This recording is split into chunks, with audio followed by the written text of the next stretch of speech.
اب اس مناجات مقبول میں اس کے بعد جو دعا مذکور ہے، یعنی عباد الرحمن والی دعا سے پہلے، اس کے بعد وہ حضرت سلیمان علیہ السلام کی دعا ہے، رب اوزعنی ان اشکر نعمتک التی انعمت علی وعلی والدی وان اعمل صالحا ترضاه وادخلنی برحمتک فی عبادک الصالحین۔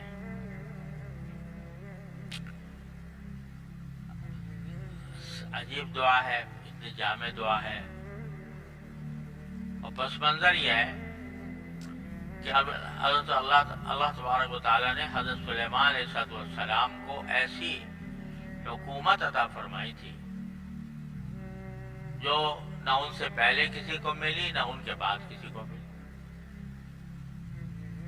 دعا بھی مانگی تھی، رب ہب لی ملکا لا ينبغی لأحد من بعدی، یا اللہ مجھے ایسی سلطنت عطا فرما کہ جو میرے بعد کسی کو اور نہ ملے۔ پیغمبر تھے، دعا قبول ہوئی، اور ایسی سلطنت عطا ہوئی کہ جس کی کوئی نظیر نہ پہلے کبھی ہوئی تھی، نہ بعد میں کبھی ہوئی، کہ حکومت انسانوں پر بھی تھی، جنات پر بھی تھی، جانوروں پر بھی تھی، پرندوں پر بھی تھی، ہر چیز پر تھی، اس کا ذکر اللہ تبارک و تعالیٰ نے سورہ نمل میں فرمایا۔ واقعہ یہ بیان فرمایا کہ وَحُشِرَ لِسُلَيْمَانَ جُنُودُهُ مِنَ الْجِنِّ وَالْإِنسِ وَالطَّيْرِ فَهُمْ يُوزَعُونَ، کہ ایک موقع پر اللہ تبارک و تعالیٰ نے سلیمان علیہ السلام کے سارے لشکروں کو جمع کر دیا، اور وہ لشکر کچھ تو انسانوں پر مشتمل تھے، کچھ جنات پر مشتمل تھے، کچھ پرندوں پر تھے۔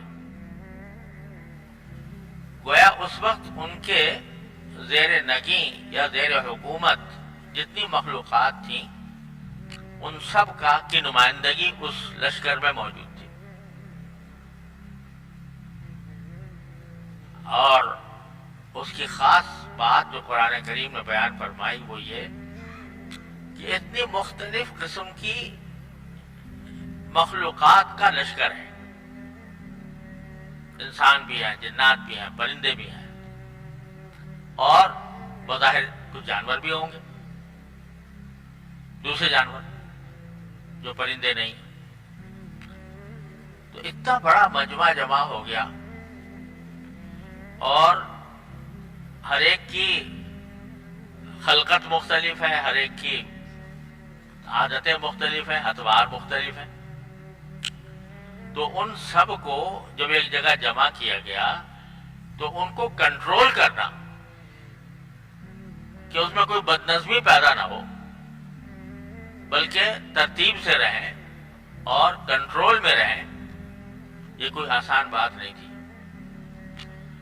تو قرآن کریم فرماتا ہے کہ باوجود ہے کہ اتنا بڑا لشکر تھا، لیکن فہم یوزعون، ان سب کو قابو کیا ہوا تھا۔ قابو کرنے کے معنی یہ کہ یہ نہیں کوئی انتشار پھیل جائے، کوئی بھگدڑ مچ جائے، کوئی دھکا پیل ہو جائے، بلکہ یوزعون، ان کو اس بدنظمی سے روکا جا رہا تھا اور کنٹرول میں تھے سارے۔ تو اسی دوران ہدہد غائب ہو گیا، ہدہد جو پرندہ تھا، اور حضرت سلیمان علیہ السلام نے جب دیکھا کہ سارے کچھ موجود ہیں، ہدہد نہیں ہے، پوچھا بھائی کہاں گیا، اور پھر ارادہ بھی کیا کہ اگر وہ آئے گا اور اس طرح بغیر اجازت کے چلا گیا ہے تو اس کو میں سزا بھی دوں گا۔ لیکن وہ خبر لے کے آیا کہ جی میں تو آپ کے پاس ایک خبر لے کر آیا ہوں کہ اللہ تبارک و تعالیٰ نے آپ کو تو ساری دنیا کی حکومت دی ہے، ایسی حکومت عطا فرمائی ہے کہ جس میں انسان بھی ہیں، جنات بھی ہیں، پرندے بھی ہیں، اور ساری زمین پر آپ کی حکومت ہے۔ لیکن یمن کا ایک علاقہ ہے، میں وہاں چلا گیا تھا. وہاں پر ایک عورت کی حکومت ہے اور اس نے اپنی سلطنت وہاں قائم کی ہوئی ہے، اور سلطنت بھی ایسی جو مشرک ہے. بجائے اللہ تبارک و تعالیٰ کی عبادت کرنے کے وہ سورج کی عبادت کرتی ہے، کسی غیر اللہ کی عبادت کرتی ہے. تو اس نے اپنی حکومت قائم کر رکھی. اللہ تبارک و تعالیٰ کی طرف سے حضرت سلیمان علیہ السلام کو اس بات کا پابند بنایا گیا تھا کہ بھئی تمہاری سلطنت کے درمیان کوئی اور ایسی حکومت نہ ہونی چاہیے جو کفر والی ہو. تو اس واسطے آپ کو میں خبر لے کر آیا ہوں. میں جو کیا تھا تو وہ در حقیقت یہ خبر لے کے آیا ہوں کہ ایک ایسی سلطنت موجود ہے. تو حضرت سلیمان علیہ السلام کو جب پتہ چلا تو انہوں نے خط لکھا اس ملکہ کے نام، ملکہ بلقیس کہتے ہیں اس کو. تو اس کے نام خط لکھا، اور اس خط کا مضمون قرآن کریم نے اتنی مختصر خط تھا، ہے مختصر مگر انتہائی بلیغ. بسم اللہ الرحمن الرحیم اللہ تعالی علی واتونی مسلمین. بسم اللہ الرحمن الرحیم سے شروع تھا خط، اور یہیں سے معلوم ہوا کہ خط کا ادب یہ ہے کہ اللہ کے نام سے شروع کیا جائے. اللہ تعالی علی واتونی مسلمین. میں یہ پیغام دیتا ہوں تمہیں کہ میرے مقابلے میں زور نہ دکھانا، میرے مقابلے میں کوئی ایسی حرکت نہ کرنا جو میری سلطنت کے مخالف ہو. وَأَتُونِي مسلمین، اور ہمارے پاس تابع دار بن کے آ جاؤ. اور حضرت شاہ عبد القادر صاحب محدث دہلوی رحمۃ اللہ علیہ کا جو ترجمہ قرآن ہے بڑا عجیب و غریب ہے. ترجمہ جو جس انداز سے کرتے ہیں حضرت، تو اس خط کا ترجمہ حضرت نے کیا ہے جس میں اس خط کی شوکت جو ہے وہ ترجمے کے اندر بھی ظاہر ہوتی ہے. وہ فرماتے ہیں، اس کا ترجمہ کہتے ہیں، نہ زور کرو میرے مقابل اور چلے آؤ فرمانبردار ہو کر. نہ زور کرو میرے مقابل اور چلے آؤ تابع دار ہو کر یا فرمانبردار ہو کر. یہ خط تھا بس. اب وہ جو ملکہ کو خط پہنچتا ہے تو وہ سارے اپنے درباریوں کو جمع کرتی ہے اور کہتی ہے کہ بھئی یہ خط آیا ہے میرے پاس، اب جاؤ اب بتاؤ کیا کریں. ان سے مقابلہ کریں، جنگ کریں، یا جیسے وہ کہہ رہے ہیں ان کے تابع دار ہو کر چلے جائیں. تو درباریوں نے کہا جی جہاں تک تعلق ہے ہماری طاقت کا تو ہم ہیں تو طاقتور لوگ، نحن اولو قوت، ہم طاقتور لوگ ہیں. ایسا نہیں ہے کہ کمزور میں آگے کمزور سمجھ کے دبا لیں. وَأُولُو بَأْسٍ شَدِيدٍ، اور ڈٹ کر لڑنے والے ہیں. ایسا نہیں ہے کہ کوئی ہمارے مقابل آئے اور ہم پیٹ دکھا کے بھاگ جائیں. تو اس لیے اب آپ کا فیصلہ ہے، آپ اگر چاہیں تو ہم لڑیں، ان سے لڑیں گے اور ڈٹ کر لڑیں گے، اور اگر آپ چاہیں تو ہم ان کے پاس تابع دار ہو کر چلے جائیں جیسے کہ وہ کہہ رہے ہیں. تو ملکہ تھی سمجھدار، اس نے کہا بھائی بات یہ ہے کہ اگر یہ بادشاہ ہیں بڑے، اور بادشاہوں کا طریقہ یہ ہے کہ جب کسی بستی کو فتح کرتے ہیں تو الملوک اذا دخلوا قرية افسدوها وجعلوا اعزة اهلها اذلة. بادشاہوں کا طریقہ چلا آتا ہے کہ جب کسی بستی کو فتح کرتے ہیں تو اس میں فساد مچتا ہے، اور اس کے جو لوگ ہوتے ہیں ان کو عزت اپنی سنبھالنی مشکل ہو جاتی ہے، وہ ان کو ذلیل کر کے چھوڑتے ہیں. وَكَذَلِكَ يَفْعَلُونَ، اور یہ بھی ایسے ہی کریں گے. اگر ہم لڑنے کا ہم نے فیصلہ کیا. لہذا بہتر یہ ہے کہ کچھ بات چیت سے معاملہ حل ہو جائے. تو میں ایسا کرتی ہوں کہ میں ایک ہدیہ بھیجتی ہوں ان کے پاس، تحفہ بھیجتی ہوں.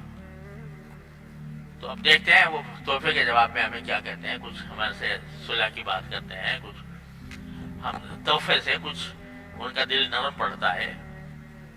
تو وہ تحفہ بھیج دیا سلیمان علیہ السلام کے پاس. سلیمان علیہ السلام کے بعد جب تحفہ پہنچا تو حضرت سلیمان نے جواب میں فرمایا کہ تم مجھے مال کے ذریعے مجھے میری امداد کرنا چاہتے ہو اور مال کے ذریعے مجھے خریدنا چاہتے ہو. اللہ نے مجھے جو کچھ دیا ہے وہ اس سے 1000 درجہ بہتر ہے جو تمہارے پاس ہے.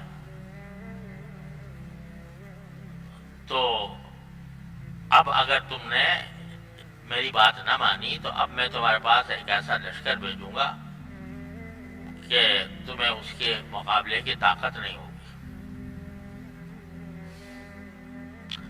اور لہذا سیدھے سیدھے تابعدار بن کر آ جاؤ.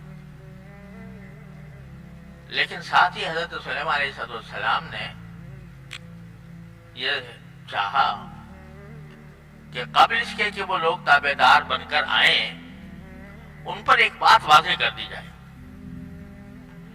وہ کیا؟ وہ یہ بات واضح کر دی جائے کہ ہم جو تم سے کہہ رہے ہیں کہ بھئی تم ہمارے تابعدار بن کے آ جاؤ، ہمارے مقابلے میں زور نہ کرو، یہ عام بادشاہوں کی طرح کی بات نہیں ہے. وہ بادشاہ جو ملک گیری کی خاطر لڑتے ہیں ان کا پیش نظر کچھ اور نہیں ہوتا سوائے اس کے کہ ہمارے اقتدار میں اور توسیع ہو جائے، ہمارا اقتدار اور بڑھ جائے. تو اس طرح کا جو ہم آپ سے مطالبہ کر رہے ہیں وہ محض زمین حاصل کرنے کے لیے، اپنے اقتدار کو بڑھانے کے لیے، اپنے شان و شوکت جتانے کے لیے ایسا نہیں کر رہے، بلکہ ہم مامور من اللہ ہیں. ہم اللہ تعالیٰ کی طرف سے ہمیں حکم دیا گیا ہے بعثت پیغمبر کے، بعثت نبی کے، کہ ہم اس زمین پر اللہ کے سوا کسی کی عبادت سے قبول نہ کریں. یہ دکھانا چاہتے تھے سلیمان علیہ السلام.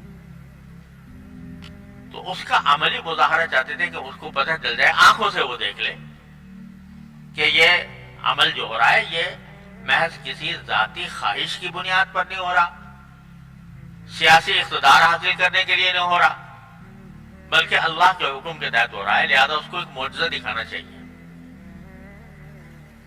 تو معجزہ دکھانے کے لیے حضرت سلیمان علیہ السلام نے اپنے دربار کے لوگوں سے کہا کہ بھائی میں چاہتا ہوں کہ قبل اس کے کہ وہ ملکہ مجھے پاس آئے، ملکہ آئے اور اس کے لوگ آئیں، اس سے پہلے میں چاہتا ہوں جس تخت پر وہ بیٹھتی ہے وہ میرے سامنے آ جائے یہاں، اس کے آنے سے پہلے.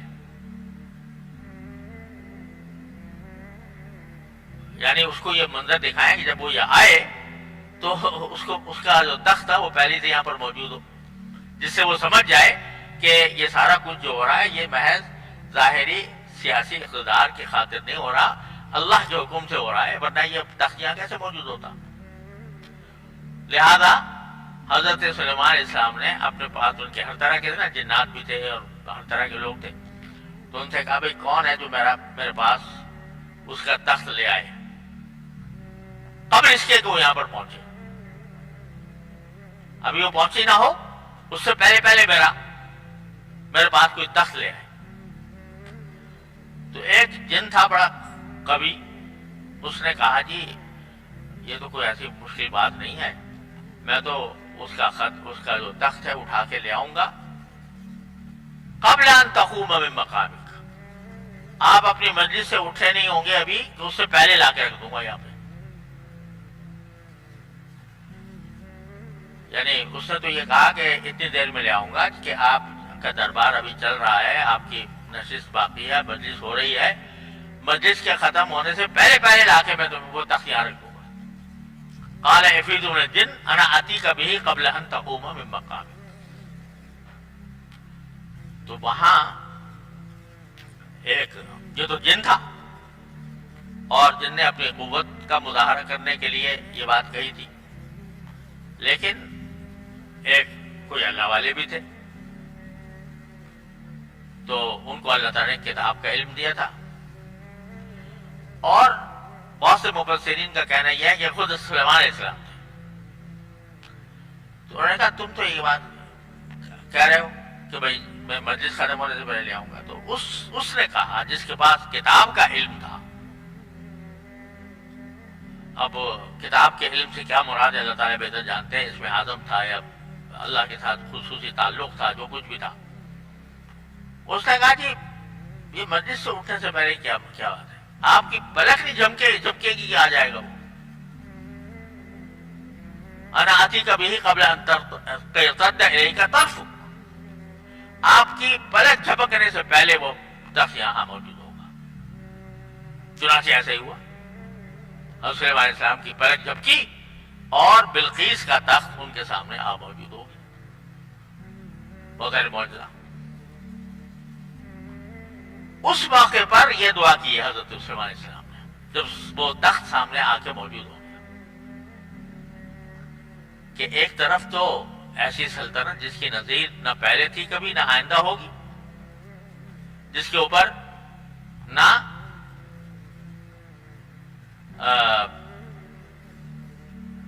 جس کے اوپر یا جو صرف انسانوں پر نہیں، جنات پر نہیں، پرندوں پر، درندوں پر، ہر ایک پر حکومت ہے. ہواؤں پر حکومت، اتنی شان و شوکت، اور پھر اتنا زبردست کارنامہ کہ جو مقابل ملکہ تھی اس کا تخت پلک جھپکنے میں سامنے آ موجود ہوا. تو اس موقع پر آدمی کے دل میں ایک بہرحال خیال ہوتا ہے کہ مجھے اتنی بڑی بادشاہت عطا کی گئی، مجھے اتنا بڑا اقتدار بخشا گیا، اور جو میرا مقابل ہے اس کا تخت جو ہے وہ پلک جھپکنے میں میرے سامنے آ گیا. تو اس موقع پر یہ دعا فرمائی حضرت سلیمان علیہ السلام نے، رب اوزعنی ان اشکر نعمتک فلما رآہ مستقرا عنده.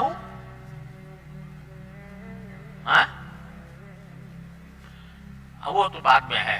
یہ جو میں بات کہہ رہا ہوں یہ دعا جو ہے یہ معاف کیجیے گا، میرے ذہن سے اتر گئی بات.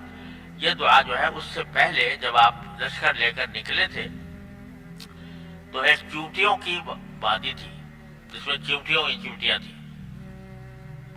تو ان میں جو چیونٹیوں کی سردار تھی وہ باہر نکل کر کہنے لگی کہ چیونٹیوں تم اپنے اپنے بیڑوں میں گھس جاؤ، کیونکہ کہیں ایسا نہ ہو کہ سلیمان علیہ السلام اور ان کا لشکر جو ہے تمہیں ڈھونڈ ڈالے.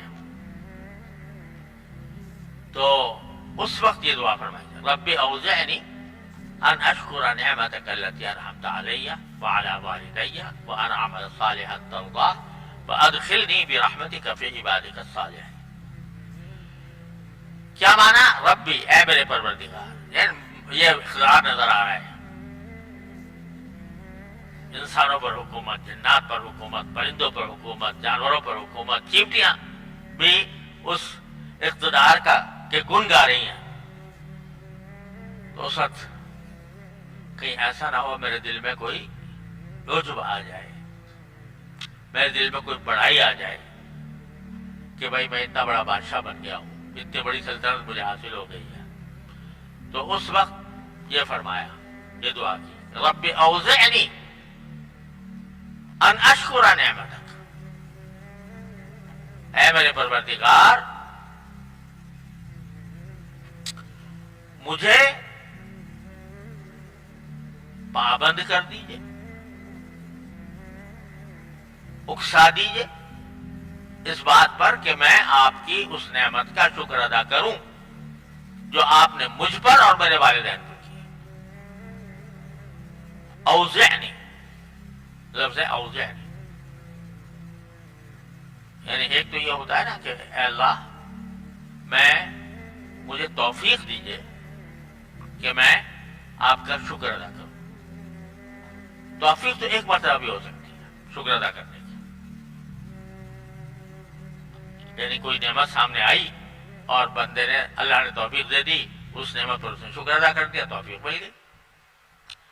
لیکن جو لفظ استعمال کیا یہاں پر وہ یہ کہ یا اللہ مجھے اس کا چسکا لگا دیجئے، اس کا مجھے عادی بنا دیجئے، پابند بنا دیجئے، اور اس کی میرے دل میں رغبت پیدا کر دیجئے کہ میں آپ کی نعمت کا شکر ادا کروں۔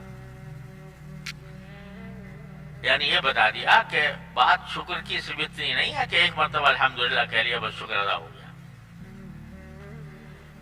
بندے کا کام یہ ہے کہ اس کو شکر کا چسکا لگا ہوا ہو،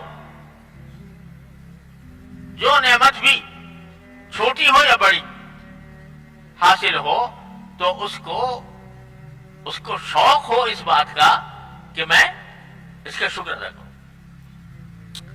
یہ نہیں کہ ایک مرتبہ شکر ادا کر کے فارغ ہو گیا، نہیں، بلکہ اس کو پابند بنا دیا گیا۔ کیا میں لفظ اردو میں ترجمہ کرنا بھی آسان نہیں اوزعنی کا، کیونکہ اس کے معنی کے اندر یہ بات بھی داخل ہے کہ کسی کو کنٹرول کر لیا،